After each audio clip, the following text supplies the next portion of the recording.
alegría poder volver a vernos una vez más acá en la congregación. Amén. Nos alegra verlos siempre que, bueno, tenemos la oportunidad de poder verlos ya pasar por la puerta. Nos alegra el corazón ver que la familia poco a poco se va reuniendo, bueno, van llegando algunos antes que otros. Lo bueno es que todos estamos en este lugar, en nuestra congregación. Amén. Bien, y aquellas personas que están viendo la transmisión y no tienen un lugar donde congregarse, los invitamos a formar parte de esta familia. Estamos ubicados en la ciudad del Alto, ciudad satélite. Esta es la avenida Escalona y Agüero, y el número es 1115. Los esperamos en este lugar. Estamos todos los domingos congregados presencialmente en 2 reuniones. La primera, que empieza a las 10 de la mañana, estuvimos en un tiempo de alabanza. Y la segunda, que es en la tarde-noche, empieza a las 6 de la tarde. Los esperamos a todos para que en esos 2 horarios puedan venir acá a la congregación, a nuestras reuniones presenciales. Estamos congregados también de manera virtuales, y los enlaces generalmente los dejamos en nuestra plataforma, en nuestra fanpage de Facebook. Amén. Hoy vamos a estudiar, como les decía, la última sección. Pero esta última sección de la carta a los tesalonicenses trae muchas cosas a las que nosotros debemos de tomarle una gran importancia. Amén. No sé, las hermanas acá, ¿cuántas cocinan? Bueno, imagino que todas, pero hay hermanos que también cocinan. ¿Cuántos cocinan? A ver, levante su mano. ¿Cuántos cocinan? Yo tengo que bajar mi mano. Al final, ¿qué es lo que usted hace en cada comida? ¿Qué le pone al final? A ver, por decirte, una sartita, una sarta. Al final, ¿qué pone de la sarta cuando ya ha puesto el ahogado, ¿no? Y ya está todo. ¿Qué le pone al final? La zarza, ¿no? ¿Y qué es lo que hace la zarza? Un poco de sabor, un toque especial, ¿no? Los que hacen repostería, torta, ¿cuántos hacen tortita? Ya son menos. ¿Qué pasa al final? ¿Qué es lo que hace cuando usted puede hacer la torta? ¿No? Lo decora, sus últimas decoraciones, algunas frutas, ¿no? Y quizás alguna leyenda, algún feliz cumpleaños. Lo que nosotros hacemos al final de algunas cosas que hacemos es darle los últimos retoques, ¿no? Los últimos retoques. A los que son constructores también, los que en algún momento han construido, ya sea casas o algo que puedan construir, muebles, lo que hace al último siempre es lo que embellece. Es la parte final, es como la cúspide, es como se dice vulgarmente, es el cherry a la torta. Pablo lo que está haciendo en su última carta es dando los últimos toques a todo lo que él había escrito durante estos 5 capítulos. Cada versículo, cada instrucción que el apóstol tenía para esa iglesia, en esta última sección es como que el apóstol Pablo agarrara la carta y empezara a poner en sus últimos toques lo más importante, lo que le va a dar un sazón especial a lo que vamos a compartir, a lo que vamos a leer. Así que esto que nosotros vamos a leer en esta sección última no es menos importante que todas las demás, es algo a lo que nosotros debemos de darle una valía importante, porque es lo que el apóstol Pablo estaba escribiendo, que es la esencia de todo lo que nosotros hemos compartido durante todos estos meses. Amén, hermanos. Bien, vamos a leer entonces esa porción de la palabra del Señor. Vamos a abrir todos nuestra Biblia en Tesalonicenses. Vamos a leer el capítulo 5 desde el versículo 12 en adelante. Tiene una serie de instrucciones, y aproximadamente en estos versículos desde el 12 hasta el 27 hay como 15 imperativos, ¿no? 15 imperativos que el Señor nos manda a través del apóstol Pablo. Pero hoy nos vamos a centrar solamente en los 2 primeros versículos de esta última instrucción. Primera de Tesalonicenses, el capítulo 5, el versículo 12 en adelante. ¿Todo está bien? Amén. Primera de Tesalonicenses, capítulo 5, versículo 12 en adelante, dice así: Os rogamos, hermanos, que reconozcáis a los que trabajan entre vosotros y os presiden en el Señor y os amonestan, y que los tengáis en mucha estima y amor por causa de su obra.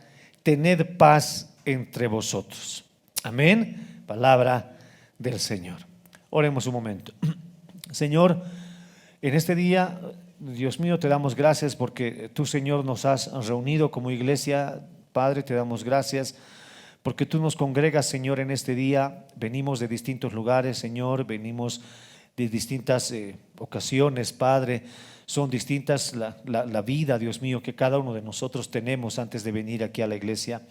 Pero te pedimos, Señor, con todo nuestro corazón, que en esta mañana tú puedas hablarnos, Señor, a cada uno de nosotros. Dios mío, estamos en este lugar, niños, jóvenes, ancianos, Padre amado, solteros, casados. Mas te pedimos, Señor, que hoy tu palabra pueda instruirnos a cada uno de nosotros, Señor, según tus propósitos. Padre, en el nombre de Jesús disponemos nuestro corazón para que tú puedas hablarnos, Señor. En el nombre de Jesús te lo pedimos y te damos gracias con todo nuestro corazón, porque tú eres Dios bueno, porque tú eres Dios fiel y porque estamos seguros, Señor, que tú nos amas. Señor amado, te damos gracias por tu palabra. Te pedimos, Señor, que la bendigas y que pueda traer fruto y mucha bendición, Señor, a nuestros corazones. En el nombre de Jesús hemos orado y todos juntos decimos amén, amén y amén. Podemos dar una ofrenda de aplausos al Señor Jesús. Amén. Durante este periodo de tiempo hemos estado compartiendo acerca de lo que es la iglesia del Señor Jesucristo. Esta iglesia, nosotros hemos visto que, bueno, la iglesia de Tesalónica o los tesalonicenses era una iglesia digna de ser imitada. Era una iglesia que tenía realmente muchos atributos positivos, muchas cosas a las que el apóstol dice que nosotros deberíamos de imitar. Es la única iglesia de la que está registrada que siempre tiene halagos para con esta congregación, para con esta iglesia. Esta iglesia, a pesar del poco tiempo en que había sido fundada, menos de un año en el que el apóstol Pablo estuvo en ese lugar instruyendo, levantando, esta iglesia tenía una particularidad. Y era que todos se amaban entre ellos, se amaban entre sí. Desde los fundamentos, desde que esta iglesia empezó a caminar, había empezado como que fundada en el amor. Era lo que priorizaba. Y desde todo punto de vista, desde el sacrificio, por ejemplo, del apóstol Pablo después de venir de otro lugar, escapado, perseguido, golpeado, el amor para con ese lugar fue algo fundamental. Se fundó en amor. La persecución que sufrió ese tiempo esa iglesia de parte de los judíos, de parte de la población, también fue motivada por el amor. Así que nosotros vemos el amor de Dios y el amor de los creyentes en cada capítulo de esta maravillosa carta. Amén. Es algo que estaba incrustado en ese lugar. La iglesia, hermanos, la iglesia en la que nosotros ahora formamos parte, tiene también distintas particularidades. En esta iglesia, hermanos, no estamos reunidos desde ningún punto de vista hombres perfectos. No estamos reunidos hombres que quizás somos mejores que los demás de ninguna manera. No hay en nuestra percepción un aire de superioridad ante las demás personas de la sociedad o ante aquellas personas que no son creyentes. No hay o no debe haber en nosotros como que el sentirnos mejor que ellos. Los otros hermanos, los que estamos reunidos en esta iglesia, en las congregaciones, no somos perfectos. Es más, somos imperfectos igual que todos los demás. Somos pecadores, seguimos siendo pecadores igual que todos los demás. Pero lo que nos diferencia, hermanos, es que nosotros podemos sacar nuestro pecado y reconocerlo delante de Dios. Inmediatamente nosotros nos demos de cuenta que hemos fallado y que hemos pecado. Ninguno de los que estamos en este lugar somos perfectos, pero sí nosotros deseamos obedecer a Dios. Y cada vez que el Señor expone nuestro pecado, lo que nosotros hacemos es arrepentirnos delante de Dios. La iglesia es tan importante para el Señor que, como lo hemos visto en algún momento, Él ha dado su vida por ella. Él ha dado su vida por la iglesia. La iglesia es llamada, como lo hemos estudiado en algún momento, la novia del Cordero. La iglesia es la única de la que se hace mención que Jesucristo edifica su iglesia. Jesucristo construye su iglesia. Es de la única de la que se dice que Él ha dado vida eterna a su iglesia. De la iglesia se habla que las puertas del infierno no van a prevalecer contra ella. Y de la iglesia se habla que esta iglesia tiene una bendición de parte de nuestro Señor Jesucristo. Pablo habla de la iglesia como el baluarte, como un estandarte de la verdad. La iglesia tiene todos esos atributos, promesas grandes que nosotros la arraigamos para nosotros. Pero no quiere decir esto, hermanos, que la iglesia esté libre de algunos pecados que generalmente se ven en la sociedad. En la iglesia de Corinto, por ejemplo, el apóstol Pablo hace mención a pecados que no se cometen ni siquiera en el mundo.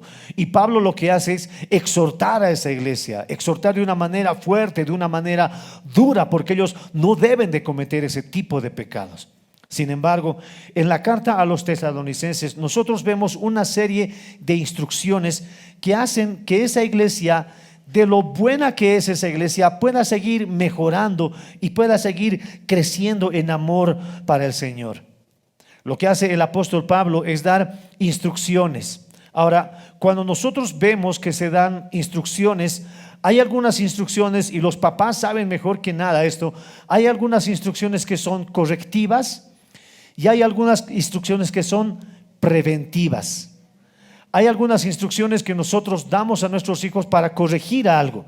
Vemos que han hecho algo malo, entonces nosotros les corregimos de manera que ellos puedan corregir esa parte. Pero también hay instrucciones que nosotros les damos preventivas. Nosotros como papás sabemos algunas cosas a las que ellos pueden estar expuestos y nosotros les damos instrucciones preventivas. Por ejemplo, les decimos, bueno, no vas a andar, qué sé yo, despistado, o no vas a andar con audífonos con muy alto volumen en la calle. Les damos, esa es una instrucción preventiva para que ellos puedan escuchar, qué sé yo, la bocina de un auto, cuando alguien le llama, o cosas así. Nosotros les prevenimos de algunas cosas. Pablo lo que hace en sus cartas, en muchas ocasiones, es dar instrucciones correctiva. Les dice: ustedes no hagan de esta manera. Son imperativos que les llaman a forzar a que cambien de actitud. Pero como vemos en esta carta, y lo que vamos a ver a partir de ahora, son instrucciones preventivas. Son instrucciones que el apóstol Pablo da a una iglesia que está creciendo, pero que puede seguir creciendo y puede seguir mejorando. Cuando nosotros damos algunas instrucciones a nuestros hijos, de algunos escuchamos en alguna ocasión: sí, ya sé, ¿no? Especialmente cuando ya son más jovencitos, cuando son niños, como que ya mami, ya papi. Pero mira que va pasando el tiempo, uno empieza a escuchar: sí, ya sé, sí, ya me has dicho, sí, es que uno empieza a escuchar ese tipo de quejas, porque es verdad, ya lo saben. Y es verdad que se los hemos repetido muchas veces, pero a veces es la fuerza de la repetición lo que muchas veces a ellos les desagrada, pero es lo que va a corregir de manera preventiva. Aunque ya sepan, aunque ya se los hayamos dicho muchas veces, es necesario hablarlo una y otra vez, porque es preventivo, es para que no cometas ese error. Amén. Entonces, los jóvenes que en algún momento han dicho: sí, ya me has dicho, sí, ¿cuántas veces ya me has dicho? Es algo que los papás van a seguir diciendo y van a seguir insistiendo en sus vidas. Amén. El apóstol Pablo empieza una serie de instrucciones que quiere fortalecer a estos hermanos que forman parte de la iglesia. En esta iglesia en particular, a los hermanos de Tesalónica, había pasado algo no gracioso, pero algo que nos tiene que llamar la atención. Lo primero es que la iglesia en general había sido fundada entre judíos, ¿no? Los primeros miembros de la iglesia, judíos. Entonces, todo estaba tranquilo, no pasaba nada, solamente que habían cambiado de la ley a la gracia. Ok, ahora sí, creemos en el Señor Jesucristo, respetaban sus tradiciones y eran judíos. Pero como que el evangelio se había expandido hacia otros lugares y empezaron a llegar a ese lugar samaritanos. Y ustedes saben que entre samaritanos y judíos, medio que no se miraban, medio chueco, pero ya eran creyentes. Entonces tenían que empezar a tolerarse, a sobrellevarse, samaritanos y judíos sentados el uno al lado del otro. Pero no solamente se empezaron a venir los samaritanos, sino que empezaron a llegar a esa iglesia gentiles, hombres que no conocían a Dios de la circuncisión para nada, hombres paganos, y empezaron a llegar muchos con sus dioses todavía como que cargados, como que en un proceso de transformación. Y entonces la iglesia ya estaba rodeada de ¿qué? Judíos, samaritanos y gentiles. Pero no bastando con eso, hermanos, estamos hablando de una época en la que todavía se practicaba el servilismo a una manera de esclavitud. Entonces en esa iglesia se empezaron a congregar siervos y amos en el mismo lugar, esclavos, sirvientes y sus amos empezaban a congregarse en el mismo lugar. Y si en la vida natural, secular, en la iglesia se llamaban jefe, el otro le hacía caso, bueno, venían a la iglesia y Pablo les decía: ¿saben qué? Ahora en aquí ya no hay ni griego ni judío, no hay ni esclavo ni libre, no hay hombre ni mujer, aquí todos son iguales. Entonces eso como que empezaba a choquear a la gente. En algún momento el que en la vida secular era un esclavo, era un sirviente, en la iglesia había quizás tomado un rol diferente. En la iglesia quizás él era el que dirigía la alabanza. En algún momento puede que el que era siervo en la vida natural, secular, era en la iglesia un líder dentro de la congregación. Entonces como que se volcaba, como que pasaba algo raro, ¿no? Ahí afuera en el mundo, en la vida secular, uno como que le estaba dando siempre órdenes y el siervo: sí, señor, ok, gracias, yo sí lo voy a hacer. Era como que normal, pero venían a la iglesia y como que la cosa se volcaba. Y los siervos empezaban a tomar autoridad y ellos empezaban a decir: hermano, usted se está comportando. Y el otro: pero yo soy tu jefe. No, es mi jefe afuera, pero aquí en la iglesia somos hermanos. Y empezaban a darse este tipo de particularidades. Y es que Pablo, el apóstol Pablo, tiene que ordenar lo que en la iglesia pasa. Como hemos visto, hermanos, en lo que habíamos estudiado durante las anteriores semanas, la venida del Señor Jesús, las promesas de que Dios va a rescatar a su pueblo y no va a permitir que pase por la ira. Todo esto que nosotros tenemos son instrucciones que dan esperanza a la iglesia. Sin embargo, el apóstol Pablo empieza con esta serie de instrucciones que las vamos a leer a partir de ahora, pero les dice el resumido: el Señor viene por su iglesia, el Señor va a arrebatar a su iglesia, la iglesia no va a pasar por la ira. Pero mientras esto pase, ustedes compórtense de esta manera. Nosotros que estamos esperando la venida del Señor, que el Señor se lleve a su iglesia y nosotros irnos con Él, en ese lapso de tiempo, en ese interín de tiempo, en esta iglesia que es constituida por hombres, mujeres, tiene que pasar, o debemos de manejarnos, conducirnos de una manera adecuada. Tenemos que conducirnos de una manera adecuada. La iglesia actual, la iglesia moderna, no es tan distinta de lo que era la iglesia en el primer siglo. Los que nosotros estamos congregados en este lugar, estamos congregados entre hermanos y hermanos de distintas, no son razas, pero de distintas condiciones, muchas veces hasta económicas. Yo les aseguro que los que estamos en este lugar hay algunas personas, bueno, no les voy a preguntar cuánto ganan, pero yo les aseguro que hay personas que ganan muchísimo más que otras. Hay en esta iglesia, nosotros estamos congregados entre personas que quizás en sus trabajos son jefes, ¿no? Quizás son jefes en sus trabajos, y quizás otros en este lugar son empleados en sus trabajos. Nosotros estamos congregados en este lugar, solteros, casados, ¿no? Estamos congregados entre este lugar, entre mayores, niños. Bueno, hay una miscelánea. O sea, es una iglesia completamente distinta, dispersas. Otros viven en abajo, otros viven en el alto. Venimos de distintos lugares, pero en este lugar somos hermanos en Cristo. En algún momento también en la iglesia primitiva, el apóstol Pedro veía que aquellas personas que ya tenían, quizás en la vida normal, en la vida secular, tenían posición, una posición, quizás eran posición de la posición alta. Entonces el apóstol Pedro veía que cuando entraban en la iglesia, los sugieres les recibían a estos hermanos que, bueno, sabían que trabajan, quizás eran diputados, por decirlo así, ¿no? Eran diputados o eran alcaldes, pero eran cristianos. Entonces cuando venían los sugieres les decían, venga hermano, pase, y los sentaban en las primeras sillas. No, porque era en la vida secular, era el alcalde, bueno, es nuestro hermano, pero es diputado. Entonces como que les daban un trato especial. Y el apóstol Pedro exhorta duramente a esa iglesia y le dice: esto no debe ser así.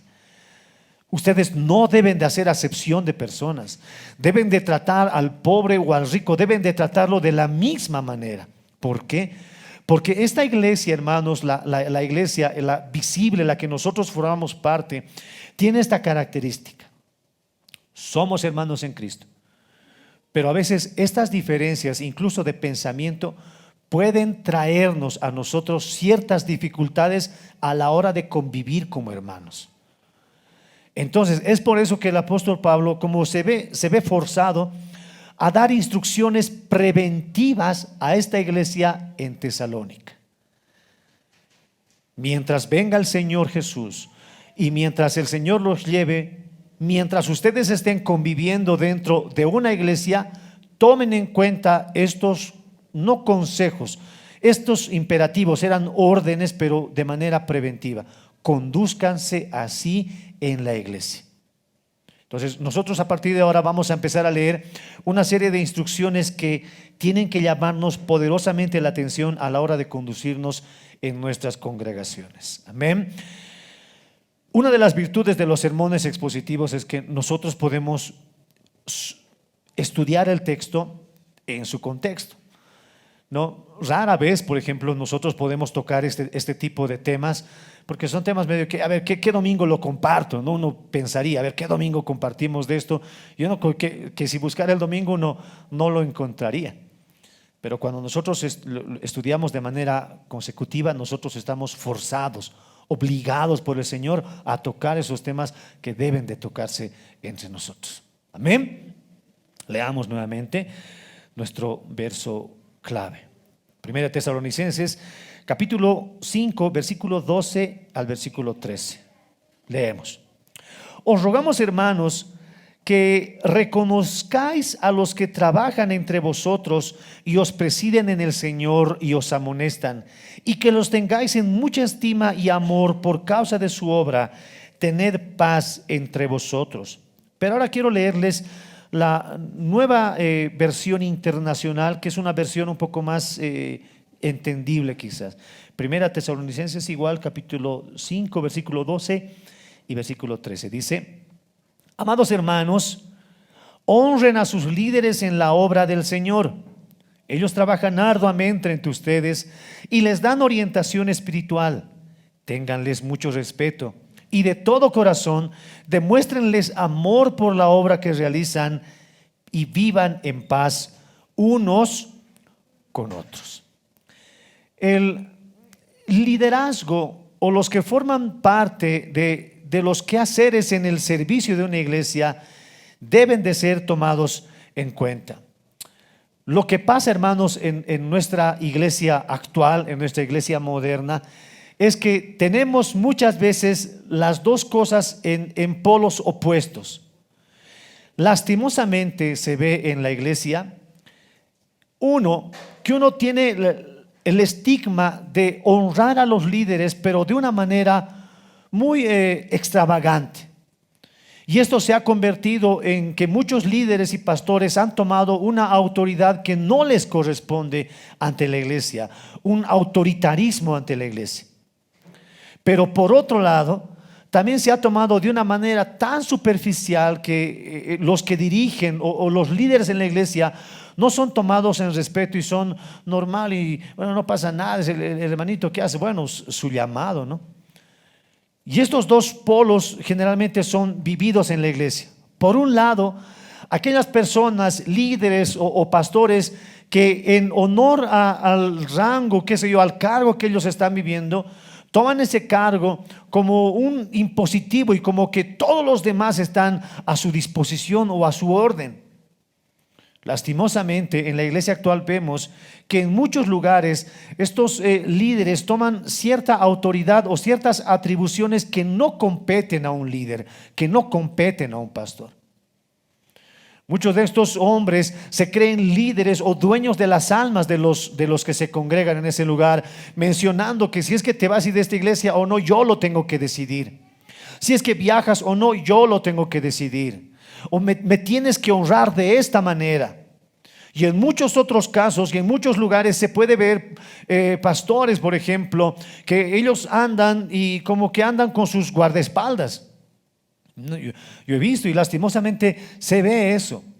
Quizás no tanto en las iglesias pequeñas, quizás en las iglesias mucho más grandes, pastores que no andan solos, que tienen a sus guardaespaldas, entre comillas, escuderos. No sé de dónde sale en la Biblia los escuderos, pero los llaman escuderos, hombres que les protegen. Yo en algún momento fui testigo de que, bueno, el pastor estaba caminando y para que la gente no se acerque a él, le ponían así una valla de protección, ¿no? Para que no toquen al ungido, así. Y eso se llama autoritarismo. Hombres que sacan provecho de esta autoridad que tienen en su iglesia. En algunos momentos pidiendo a la iglesia que les den a ellos cosas que no les competen. No les competen para nada.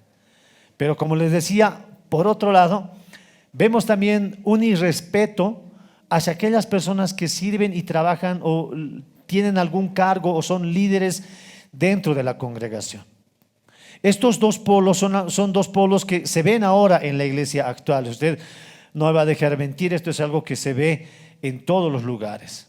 Dicho sea de paso, los medios de comunicación muchas veces son los encargados de visibilizar esto, ¿no? Lastimosamente solo ven aquellos pastores que toman este tipo de control, toman este tipo de dominio, pidiéndoles exageradamente dinero, pidiéndoles exageradamente diezmos o cosas así, o que les sirvan en algún caso, y esto los medios lo muestran.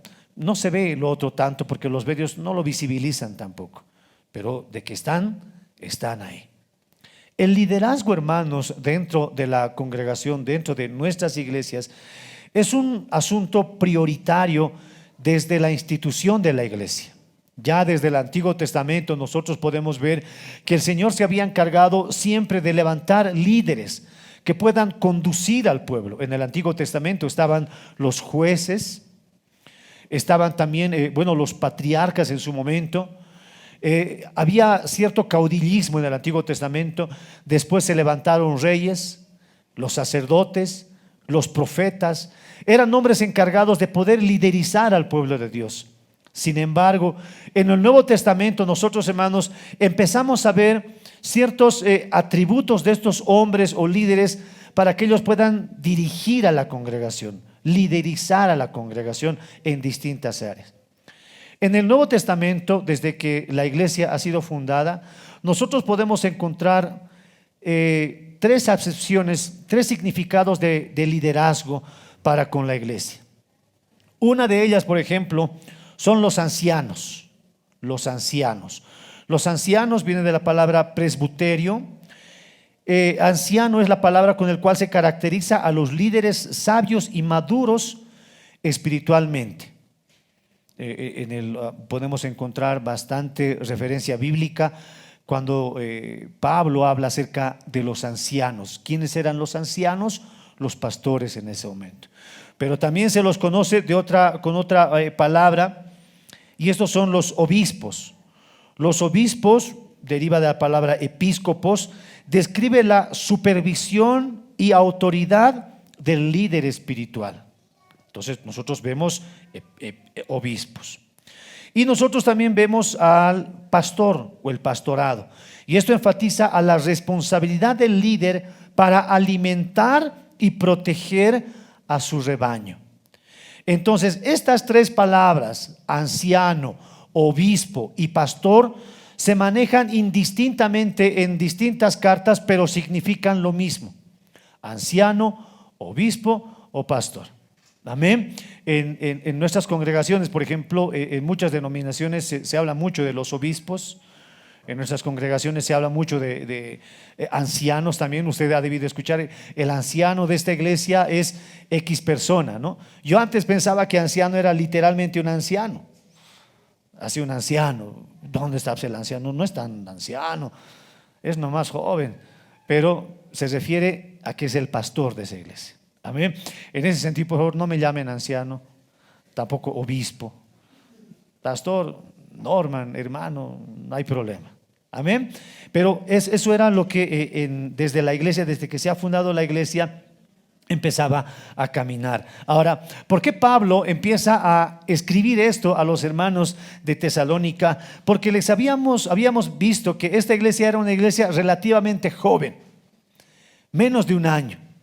Y en menos de un año, hermanos, es difícil, casi imposible que puedan manifestarse hombres que puedan tener ya un conocimiento maduro de la palabra para poder dirigir a su iglesia.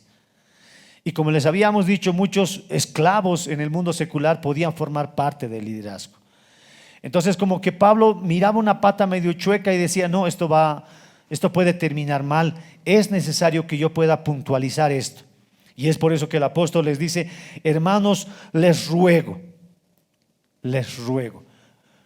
Miren cómo empieza este líder, el pastor Pablo, el obispo Pablo, el anciano Pablo. Miren cómo empieza, les ruego. No empieza, cuidadito, no me esté haciendo caso. No empieza así, sino empieza, les ruego. Y esta palabra la utiliza Pablo en distintas cartas. Pablo siempre utiliza esta palabra y siempre tiene este tenor, les ruego, hermanos, les ruego. Es como una palabra no forzada, era una palabra propia de él, rogándoles a ellos. Usted imagínese el tono de voz cuando Pablo podía hablar esto. No decía, te ruego. No era así, ¿no? ¿Cómo era? Te ruego, porfis, hermano. Les ruego, era lo que Pablo decía. Les ruego, hermanos, que reconozcáis a los que trabajan entre vosotros y os presiden en el Señor y os amonesta. Esta palabra que nosotros vemos, reconozcáis, es traducida literalmente como honrar. Les ruego, hermanos, que honren, dice el apóstol Pablo, dice la carta, que honren a los que trabajan entre vosotros y os presiden en el Señor y os amonestan. Pablo está encargando a esta iglesia que los hermanos de esa congregación deberían de honrar a estos hombres y mujeres que disponen no solamente de su tiempo, que disponen de su vida misma para poder contribuir en la iglesia. A estos, dice el apóstol Pablo, honrenlos. Ahora, una de las características que nosotros vemos, por ejemplo, en esta palabra que es honrar, es muy difícil de asimilar. Al hombre le cuesta honrar porque hay cierto orgullo en algunas personas. El orgullo, por ejemplo, que es del otro lado opuesto, el que decía, ¿quién es él? Pues es un hombre normal, igual que nosotros, no tengo por qué honrarlo. Además, si él ha decidido servir, bueno, es su decisión, él lo ha querido hacer y no hay un respeto por lo que ellos realizan. El honrar es algo que le cuesta hacer al hombre, y es por eso que el Señor constantemente en muchos pasajes de la Biblia habla acerca de la honra. Lo habla, por ejemplo, en Efesios. El Señor nos manda a honrar a quienes, a padre y a madre. Jóvenes, dice la Biblia, honren, respeten, tengan cuidado de este trabajo que hacen los padres y las madres. En Romanos, por ejemplo, dice que nosotros debemos de honrar a quien merece honra. En Timoteo se llama a honrar a los ancianos y especialmente a los que gobiernan bien su casa, honrenlos a ellos. Pero a los ancianos, ahora literalmente ancianos, no tanto a los pastores, sino ancianos. Y esto es algo que se ve y tiene que verse. Lastimosamente, nosotros el día de hoy podemos ver que no muchos respetan las canas de una persona. No muchos respetan las canas de una persona. Como que lo ve anciano y, discúlpeme, viejo. No, eso no debe de haber entre nosotros. Si nosotros vemos a una persona ya de la tercera edad, ya mayor, hermanos, así no tenga estudios, así no sea profesional, así no sea nada, hermanos, esa persona se merece nuestra honra, se merece nuestro respeto. Así como los hijos están obligados a respetar a sus padres y a sus madres, estas personas ancianas de edad en nuestra iglesia son dignas de todo honor y de todo respeto. Amén. Aquellas personas que dentro de nuestra congregación o nuestra comunidad o ante cualquier lugar ya pinta algunas canas, merece nuestro respeto. Hoy ya no se ve como antes, por ejemplo, cuando íbamos en minibús o en el micro, ¿no? En el micro se veía esto cuando, bueno, las personas ancianas subían, lo que hacíamos inmediatamente los jóvenes era pararnos y decirle, tome asiento, señor, tome asiento, señor. No, hoy no se ve, lastimosamente ya no se ve esa cordialidad de los jóvenes. Hoy los jóvenes están con su celular, están mirando, no importa si hay una mujer embarazada, anciana, no, ellos están ahí, no pasa nada. Pero es algo que nosotros debemos de recordar, respetar a los ancianos. Amén. Respetarlos no solamente con el hecho de la palabra, sino demostrar ese respeto que nosotros le tenemos hacia ellos. Los ancianos muchas veces ya no son como los jóvenes. Los ancianos siempre están como que llamando la atención a todos, ¿sí o no? ¿O no es así, hermanos? No, porque ya, bueno, la experiencia muchas veces ya no tienen tanta paciencia como antes, pero debemos o somos llamados a honrarlos. Amén. Somos llamados a honrarlos. Es nuestro deber, y ahora me dirijo a todos los que formamos parte de esta comunidad, los que son jóvenes, se consideran jóvenes, a honrar a estos hermanos de la tercera edad que forman parte de nuestra iglesia y de otros lugares también. Amén. Honra a quienes, a los que merecen honra. Amén. Pero en la carta a Timoteo también manda que los esclavos honren a sus amos, ¿no? Los que son empleados honren a sus jefes, dice la carta de Timoteo. Bueno, Pedro también habla de que nosotros debemos de honrar a todos y en especial a los reyes. Y en la carta de Pedro también se llama a que nosotros debemos de honrar a nuestros cónyuges o respetar a nuestros cónyuges. El respeto, la honra, es algo que está siempre recalcado de parte de Dios. En cada carta siempre hay una palabra que nosotros debemos de honrar, respetar, porque es algo que al hombre le cuesta hacer, respetar. Fácilmente nosotros podemos honrar quizás a aquellos que están en un cargo mayor a nosotros, pero nos cuesta honrar muchas veces a aquella persona que, bueno, es igual que nosotros o tal vez hasta que gana mejor que nosotros o es nuestro empleado. Nos cuesta respetarlo, nos cuesta honrarlo. El Señor Jesús lo dijo de una manera categórica, que nadie es profeta en su propia tierra, ¿no? Y muchas veces se ve así, uno no los respeta tanto porque, bueno, es entre nosotros. Natanael, por ejemplo, lo ha dicho de una manera más dura. Algo bueno puede salir de Nazaret. Y nosotros, esta familiaridad que muchas veces hay, como que nos llama a una costumbre y ya no respetamos. Ya no se respeta tanto. Pero el apóstol Pablo y la palabra del Señor nos manda a que nosotros debemos de tener esta responsabilidad de honrar a aquellas personas que trabajan, que dirigen, que amonestan en nuestras congregaciones. Amén. De respetar, honrar. No el otro lado, no la otra postura de que es un servilismo total. O sea, la Biblia no está diciendo que nosotros, bueno, poco menos que le hagamos venia, no, pase, pastor, venga por aquí. No servilismo, no lisonjear. No era ya flotar la espalda, algo bueno voy a recibir de él. No es servilismo, no. Porque igual el pastor, todos igual somos ovejas del Señor. Pero sí debemos de honrar, respetar, por el trabajo que ellos realizan.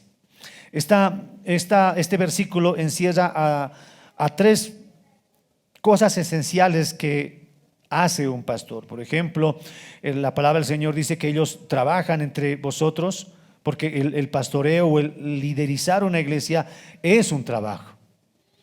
No es un trabajo. Presiden en el Señor y os amonestan. Son como que unas funciones que el apóstol Pablo estaba identificando para con todos los líderes, todos aquellos que trabajan. Ahora, muchos consideran, hermanos, que el servicio dentro de una iglesia no es un trabajo. Muchos consideran que este trabajo que hace el pastor o los que dirigen, los que son líderes, no es un trabajo. Pero, hermanos, sí es un trabajo. Sí es algo a la que una persona le dedica tiempo especial para eso que está haciendo. Lastimosamente, he participado en estos días en un seminario que, le digo tristemente, el expositor llamó literalmente a los hermanos a que puedan entrar a esta página de inteligencia artificial, el GP3, Chat GP3, algo por ahí. Lo que hace usted con esta inteligencia artificial es entrar a esta página. Esta página le puede hacer todo su trabajo. Usted le dice, hágame un ensayo sobre los perros callejeros, por decirle algo, y inteligencia artificial se lo hace al cacho. Al tiro se lo hace el trabajo, ya está resuelto. Usted le hace una pregunta y esta inteligencia artificial le responde. Es como que usted puede chatear con esta persona. No es una persona, es un algoritmo que está diseñado, creado para interactuar con las personas. Bueno, este expositor llamó a los pastores a que esta inteligencia artificial les pueda servir para hacer un bosquejo para su sermón. O sea, que un pastor puede entrar a este lugar y decirle a la inteligencia artificial, quiero que me hagas un estudio sobre la honradez. Inteligencia artificial al momento se lo va a hacer un estudio sobre la honradez. Le digo tristemente, porque nosotros no podemos superficializar tanto nuestro trabajo. Nosotros no podemos tomar tan a la ligera. No es como agarrar 5 o 10 versículos que hablen de la honradez y se acabó. No es así. El trabajo de aquellos líderes, de aquellos hombres y mujeres que liderizan, que hacen dentro de la iglesia, tiene una connotación grande de trabajo, de esfuerzo. Trabajo, por ejemplo, lo que Pablo hace mención, está hablando de un trabajo que significa exhibir gran esfuerzo, ahínco, que estar a punto de sudar y de quedar exhausto. De ese trabajo está hablando Pablo. Y les está diciendo a estos hermanos de la iglesia de Tesalónica que los pastores o los que están liderando esa iglesia están trabajando de una manera ardua, de una manera esforzada hasta llegar al cansancio. Y esto es así. El trabajo o lo que nosotros realizamos dentro de nuestras congregaciones es un trabajo muy extenuante, es un trabajo que puede llegar a fatigar a muchas personas, cansarlos emocionalmente, físicamente también, porque es un trabajo. No piense que solamente es un hobby que uno lo hace porque le gusta. No, hermanos, es verdad que uno nos gusta, nos apasiona, pero es un trabajo. Lo siguiente, mire lo que dice Hechos capítulo 20, versículo 33 al versículo 35. Hechos capítulo 20 dice así. El apóstol Pablo ahora también les está hablando a unos hermanos y les dice así: ni plata ni oro ni vestido de nadie he codiciado. Antes, vosotros sabéis que para lo que me ha sido necesario a mí y a los que están conmigo, estas manos me han servido. En todo os he enseñado que trabajando así se debe ayudar a los necesitados y recordar las palabras del Señor Jesús, que me dijo: más bienaventurado es dar que recibir. Bueno, el apóstol Pablo había reunido a los pastores de Éfeso, los había llamado a Mileto, a un lugar especial para poder despedirse de ellos, y les estaba diciendo: hermanos, a ustedes yo, les decía el apóstol, no les he pedido ni oro ni vestido. O sea, no les he dicho bendíganme, a ver quién primero me bendice, vas a recibir más bendición, ¿quién me da un traje? No les he pedido nada, Si algo he necesitado yo o los hermanos que han trabajado conmigo, estas manos me han servido, les dijo el apóstol. Yo no les he pedido plata, yo he tenido estas manos para trabajar. Porque del Señor he aprendido, dice el apóstol Pablo, que es más bienaventurado dar que recibir. El apóstol Pablo muestra que realmente es un trabajo extenuante, fatigoso, que nosotros debemos de hacer muchas cosas con nuestras manos, dedicarnos de manera sosegada hasta que nos pueda llevar al cansancio. La segunda palabra que él menciona, que el apóstol Pablo dice, es presidir en el Señor. Esta es la palabra que tiene que llamarnos la atención. Presidir es el acto de pararse delante, de liderizar, es presidir. Sin embargo, presidir en el Señor es lo que debe de llamarnos la atención. Porque nosotros vemos acá, presidir es liderazgo, liderar. Presidir es liderar. Pero aún en liderar, tiene que haber la diferencia dentro de nuestras congregaciones, seguido por en el Señor. Liderizar en el mundo secular no es lo mismo que liderizar en el ámbito de la iglesia. Liderizar en el mundo secular es servirse de los demás para que ellos puedan llegar a su objetivo. Liderizar en el ambiente cristiano es servir a los demás para que a pesar de su esfuerzo los otros puedan llegar a su objetivo. Entonces no es lo mismo. Uno puede ver el liderazgo, por ejemplo, uno puede ver como algo como ganancia, ¿no? Yo soy el líder, algo voy a ganar. No, eso será en el mundo, eso será afuera. A costa de otros, eso será afuera. Engañando, eso será afuera. Corrompiendo, bueno, eso será afuera. Pero dice la iglesia, o dice el Señor, que dentro de la iglesia liderizar en el Señor es sacrificio. Liderizar en el Señor es servicio.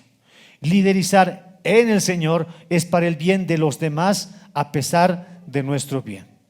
Entonces, eso es lo que el apóstol Pablo les estaba diciendo a los hermanos. Leamos 1 de Pedro capítulo 5 versículo 1 en adelante. Dice así, 1 de Pedro: ruego a los ancianos que están entre vosotros, yo anciano también con ellos, y testigo de los padecimientos de Cristo, que soy también participante de la gloria que será revelada. Apacentad a la grey de Dios que está entre vosotros, cuidando de ella, no por fuerza, sino voluntariamente, no por ganancia deshonesta, sino con ánimo pronto, no como teniendo señorío sobre los que están a vuestro cuidado, sino siendo ejemplo de la grey. Entonces aquí el apóstol Pablo está poniendo como que los parámetros para que un líder pueda desenvolverse dentro de la iglesia, no tomando señorío de ellos. No es el men de la papa, no es la última Coca-Cola del desierto, no es que sin él todos se van a morir, no. Sino que este hombre, este siervo, este líder, este anciano, este presbítero debe de hacerlo de manera voluntaria, de manera abierta y, como dice la Biblia, cuidando a los que forman parte de la grey. Amén. Voy a correr un poco. Utiliza el apóstol Pablo otra palabra que dice amonestar, y esta palabra amonestar significa corregir con la firme intención de poder cambiar la actitud de una persona. Corregir significa eso. Segunda de Timoteo capítulo 2 versículo 24 y versículo 25 dice: porque el siervo del Señor no debe ser contencioso, sino amable para con todos, apto para enseñar, sufrido, que con mansedumbre corrija a los que se oponen, por si quizá les conceda que se arrepientan para conocer la verdad. Entonces el trabajo, uno de los trabajos del pastor, que son variados, uno de los trabajos del pastor, del líder, es conocer la palabra. O sea, no puede haber, no debe de haber un pastor que no conozca la palabra. Debe de estudiarla, comprenderla, para que él pueda ayudar a los hermanos a darles aplicaciones prácticas, para que él pueda decirles a los jóvenes, hacerles entender cómo ellos pueden entender la palabra del Señor. Es un conocimiento que los pastores tienen o los líderes tienen para con ellos, pero para que lo puedan explicar de una manera que los hermanos puedan aplicarlas. El pastor en ese sentido tiene que enseñar la palabra.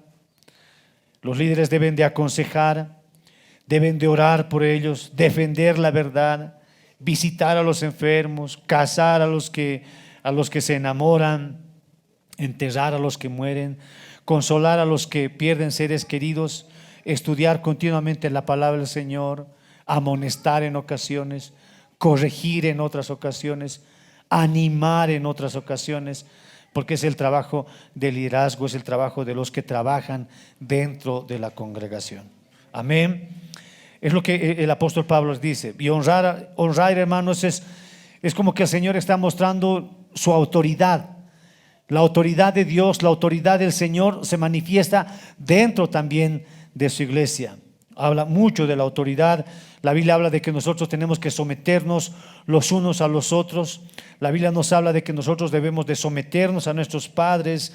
La Biblia habla de que los siervos deben de someterse a sus amos, las esposas a sus esposos, los esposos a sus esposas, someternos a nuestras autoridades. Siempre hay un principio de autoridad. Y en la iglesia dice la Biblia que nosotros debemos de obedecer a nuestros pastores.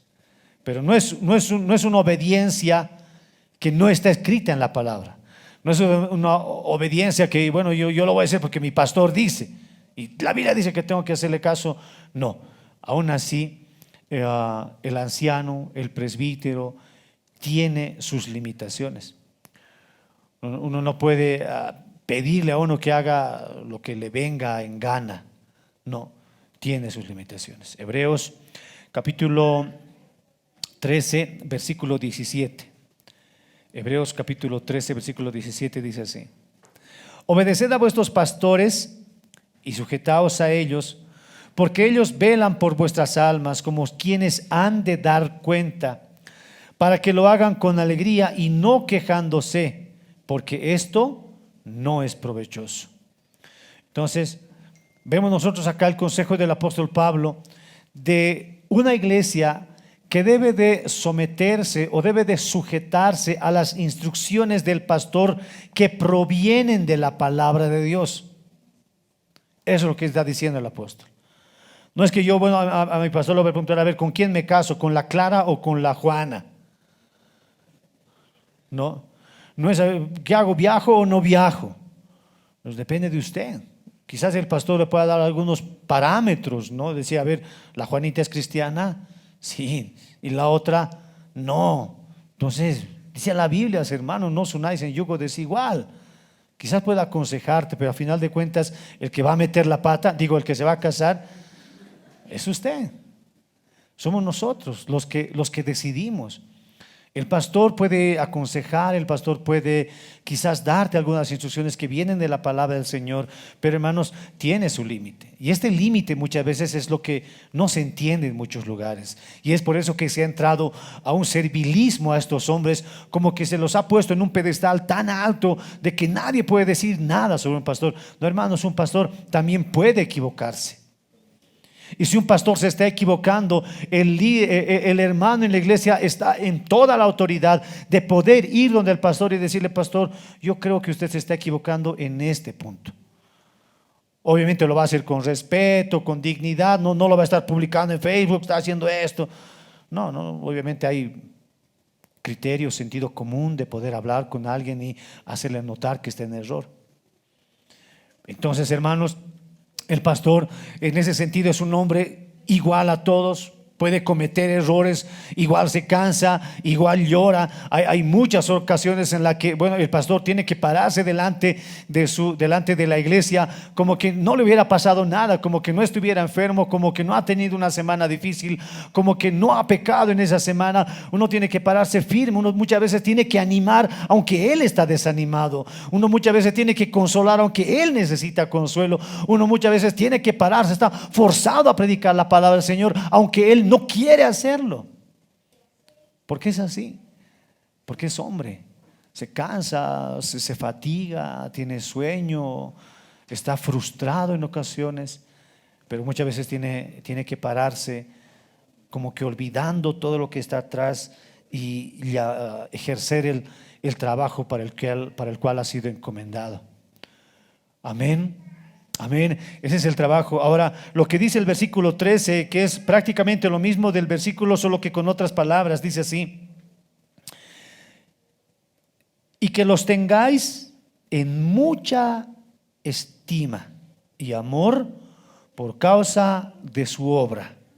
Tened paz entre vosotros. Les está diciendo el apóstol que a estos que trabajan en la iglesia, a estos que realizan su labor dentro de la iglesia, ténganlos en mucha estima. Estímenlos y con amor. No es no como que ahora el pastor nos ha obligado, ya pues lo tengo que amar, ni modo. Es lo que nos ha tocado, no hay algo mejorcito, ya. Ni modo, pastor, te estimo, ¿no? O líderes, ¿no? Sino eso es una estima de amor, pero no es que uno está obligado a amar a la persona, sino que está obligado a amar la labor que esta persona realiza, el trabajo. O sea, amalo por lo que él realiza, dice, no por lo que es él. Porque en algún momento quizás uno puede estar en desacuerdo, pero debes de amarlo por la labor que él realiza, por lo que el que trabaja en la iglesia, por lo que él hace. Tómalo con mucha estima y con mucho amor. Amén. Ahora, el apóstol Pablo termina mencionando esta carta, dice: entre nosotros, tengan paz. Tengan paz entre ustedes. ¿Sabe cómo empieza esta carta? Lo hemos visto en los primeros versículos. Pablo menciona diciéndoles shalom, paz. Y shalom no era como que te vaya bien en la universidad, no era solamente, era un deseo profundo de que todas las cosas te vayan bien. No, ese es shalom, que todas las cosas te vayan bien, que te vaya bien en esto, en este otro, tus hijos. No, deseo realmente que el shalom de Dios venga a tu vida, paz de Dios. Entre ustedes, dice la Biblia, haya paz. Y si no hay paz, hermanos, procuremos estar en paz. Somos una comunidad de creyentes en esta congregación que si en verdad reconocemos a Jesús como nuestro Salvador, aún muchos de nosotros estamos en un proceso. Hasta que el Señor no venga por su iglesia, todos los que estamos en este lugar estamos en un proceso de transformación. Algunos que qué sé yo, tal vez han dejado algunos pecados, otros los siguen cometiendo, otros como que están en ese proceso. Y lo que podemos hacer nosotros es juzgarnos los unos a los otros. Bueno, ¿por qué este sigue cometiendo este pecado? ¿Por qué este sigue haciendo este otro? Yo ya lo he dejado hace rato. Y como que podemos empezar a juzgarnos entre nosotros. Lo que la Biblia dice es que entre nosotros haya paz y amor, respetando el trabajo que cada uno de nosotros realizamos. Porque, hermanos, esta carta no está dirigida, escuche, específicamente hacia los pastores. Es verdad que los pastores presiden, amonestan, liderizan, pero hermano, nosotros debemos de honrar y respetar el trabajo que todos los que trabajan o sirven de alguna manera en la iglesia sean respetados y sean honrados. Lo que pasa, hermanos, es que dentro de una comunidad así de iglesia, lo que suele pasar es que solamente se lo respeta al pastor y no se respeta a su esposa. O lo que suele pasar es que se respeta al pastor y no se respeta a aquella persona que ha venido tempranito y ha limpiado el baño. O no se respeta de la misma manera aquella persona que se ha tomado el tiempo para ensayar su tema, el canto que le tocaba hacer. O no se respeta aquella persona que, dirige la oración entre semana. No se respeta aquella persona que ordena los asientos. No se respeta aquella persona que, se pasa el tiempo con los niños. No, a ellos debemos de respetarlos, hermanos. Trabajar con los niños no es nada sencillo. Y los que tengan hijos digan amén. No es nada sencillo. Requiere de un don especial, requiere de una paciencia especial dada por Dios. No, una vez quiere crucificarlo. Señor, tomate a tu agua, llévatelo para que no peques. Pero realizan un trabajo esforzado. Lo que el apóstol Pablo está mencionando en esta carta, que nosotros podamos respetar y honrar a todos los que realizan un trabajo dentro de la congregación, a todos los que realizan un trabajo, al que canta, al que predica, al que limpia, al que hace cualquier actividad dentro de la congregación. Descuida muchas veces sus cosas naturales y las hace para estar en la iglesia, para que la iglesia pueda seguir creciendo, seguir yendo adelante. Amén. Respetar. Es lo que el apóstol dice, que entre ustedes haya paz, haya amor, reconozcan ese trabajo. Pero ese reconocimiento, hermanos, no tiene que quedarse solamente en una reunión. Sí, qué bonito que lo hace el pastor. Bien, voy a orar por él. Qué bien la hermana, si tiene razón el pastor, si voy a orar para que Dios le dé más paciencia a las hermanas que trabajan con los niños. No, tiene que hablarse. Este respeto tiene que hacerse notar. Y no le estamos pidiendo que usted le haga una venia, no, te respeto, mi hermanito, mi postro a tus pies. No, sino un respeto. El hecho de que usted le dé un abrazo de ánimo, de aliento a aquella persona que usted sabe que viene temprano los domingos a limpiar, a barrer, decirle, hermano, yo respeto lo que tú haces por la iglesia. Yo respeto que tú traigas tus equipos a la iglesia. Yo respeto que tú traigas tu computadora. Yo respeto que tú prestes, qué sé yo, algún servicio, que trabajes con los niños. Hermano, qué bien que lo haces. Reconozcamos el trabajo que todos hacemos dentro de la iglesia, porque, hermanos, a un Dios servimos. El apóstol Pablo termina su consejo a los ancianos de Éfeso en Hechos capítulo 20, versículo 36. De esta manera, Hechos capítulo 20, versículo 36 al 38, y con eso terminamos. Dice así: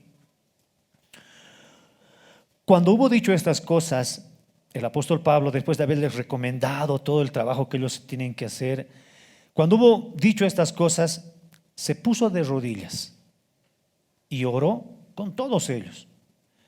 Entonces hubo gran llanto de todos, y echándose al cuello de Pablo le besaban, doliéndose en gran manera por la palabra que dijo, de que no verían más su rostro, y le acompañaron al barco. Pablo se estaba despidiendo en Mileto de los ancianos de Éfeso, de los pastores de Éfeso, y había tal grado de amor por el trabajo que el apóstol Pablo había realizado, tal grado de amor, que los ancianos se arrodillaron y empezaron a llorar. ¿Cómo, Pablo, te vas a ir? ¿Nos vas a dejar? No, Pablo. Se arrodillaron, lloraron, se colgaron, le empezaron a besar. No te vayas. Y lloraron, un momento emotivo. Las despedidas siempre son emotivas, pero a veces nosotros solamente lloramos en las despedidas. Qué bueno sería llorar antes, ¿no? Qué bueno sería llorar y honrar antes. Y a veces uno puede decir, pero estamos hablando del apóstol Pablo, pues ¿quién no va a honrar ni amar al apóstol Pablo? Es el apóstol Pablo, ¿cómo no vamos a honrarlo? No, hermanos, honremos a todos los que realizan un trabajo de beneficio en el servicio de la iglesia. Amén. Honremos. Valoremos el trabajo que ellos hacen, valoremos lo que ellos hagan, muchas veces tal vez con algunos errores, pero valoremos. Cuando una persona se siente valorada por el trabajo que realiza, uno busca quizás mejorar el trabajo que uno hace. Pero cuando no valoran su trabajo, no valoran su esfuerzo, uno como que lo sigue haciendo, ¿no? Pero es este plus de agradecimiento, de gratitud, de honrar el trabajo que realizan, hermanos, es un ánimo. Es un aliento a poder seguir haciéndolo y quizás mejorar lo que está haciendo. Amén, hermanos. Amén. Hoy quiero pedirle con todo respeto a que se pongan de pie aquellas personas que realizan un trabajo de servicio acá en la congregación. Por favor, quiero que se pongan de pie los que son líderes de oración, los que son líderes de cualquier área, los que cantan, los que sirven, los que vienen en la mañana a limpiar, o los que termina el culto y empiezan a limpiar. Hermanos, no es fácil. El otro día las hermanas limpiaron las sillas. ¿No sabe usted cuántos chicles encontraron ahí abajo? ¿No?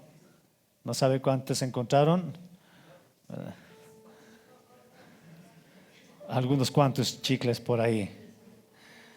No, las hermanas realizan, los hermanos, los que trabajan, todas aquellas personas que realizan este trabajo, por favor, sírvanse a ponerse de pie, todos los que trabajan.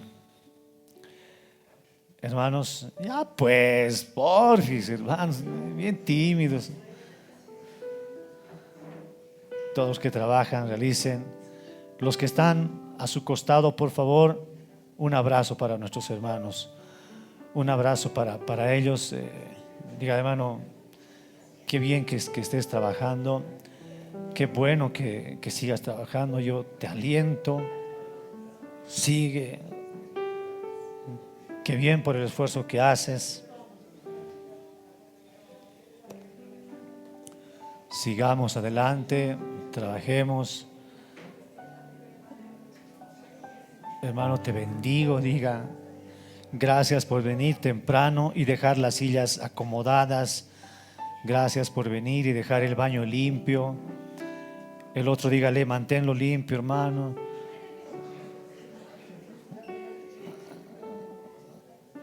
Amén. Honremos el trabajo que realizamos todos.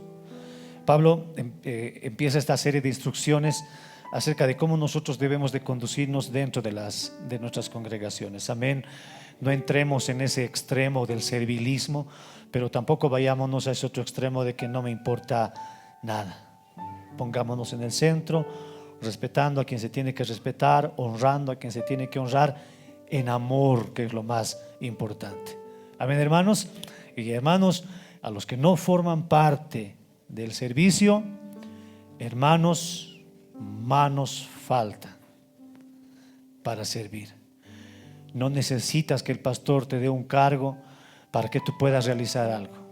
Hermano, el día que usted quiera, terminando, venga usted temprano, agarre una escoba, barra, termina la reunión, hermano, no necesita la orden, la instrucción de nadie. Usted acomode las sillas, vas a limpiar algo, hermano. Todos formamos parte de esta casa. Amén, todos. Y mantengamos a nuestra casa, mantengamos a los hermanos, todos en respeto y en amor. Amén, amén. Mis queridos hermanos, oramos y le damos gracias al Señor por su palabra. Señor, te damos gracias en esta mañana con todo nuestro corazón por todo el amor, Señor, que tú tienes para con nosotros. Dios mío, en esta congregación, Señor, tú has puesto hombres y mujeres que disponen, Señor, de lo suyo, disponen de su tiempo, disponen, Señor amado, de su economía muchas veces, Señor amado, solo para que la iglesia sea beneficiada. Señor, te pedimos que tú puedas bendecir la vida de estos hombres y mujeres, Señor, que trabajan arduamente por el bienestar de la iglesia, Señor. Bendícelos, enséñanos, Señor mío, a respetarlos, a amarlos, a honrarlos, Señor. Enséñanos a tomar en cuenta, Señor, que ellos quizás tienen problemas, quizás están enfermos, quizás están cansados, quizás han tenido una semana muy difícil, Señor. Te pedimos, Señor, que tú los bendigas. Te damos gracias por todo el trabajo que ellos realizan, Señor. Gracias a ti, Señor amado, porque tú los fortaleces, porque tú los animas. Señor, gracias por todo lo que ellos hacen, Dios mío. Te damos gracias a ti con todo nuestro corazón, porque tú eres Dios, porque tú eres bueno, porque tú, Señor amado, eres nuestro Dios, quien guía, quien nos dirige, Señor. Te damos gracias a ti, Padre bueno, en el nombre de Jesús, nuestro Salvador. A ti sea la honra, Señor, a ti sea la gloria. Llévatela tú, Señor. Como comunidad, Señor, como una iglesia de fe, ayúdanos a andar, Señor, como es debido. Ayúdanos a andar, Señor, como conviene. En el nombre de Jesús, nuestro Salvador, te damos gracias. Y en nuestros hogares, Señor, ayúdanos a respetar, Señor mío, a los que merecen respeto y honra. Ayúdanos, Señor mío, a bendecir, Señor, a los padres que realizan un trabajo tan esforzado por sus hijos. Señor, que los hijos sean hijos agradecidos, respetuosos por el trabajo que realizan sus padres. En el nombre de Jesús te lo pedimos y te damos gracias, Señor, con todo nuestro corazón, en el nombre de Jesús, nuestro Salvador. Todos juntos decimos amén, amén y amén. Dios los bendiga, mis queridos hermanos. Podemos dar un fuerte aplauso al Señor por su palabra. Los invitamos a tomar asiento, hermanos, mientras nosotros nos despedimos de aquellas personas que nos han sintonizado hasta este momento. Hermanos, que el Señor los bendiga. Gracias por haber permanecido con nosotros durante este tiempo de predicación. Si esta predica ha bendecido su corazón, queremos pedirle, por favor, usted pueda compartirlo en sus redes sociales. Comparten el enlace de nuestra transmisión. Va a ser de mucha ayuda también para la iglesia, para el pueblo de Dios en general. Nos despedimos de todos ustedes con un fuerte, pero fuerte aplauso.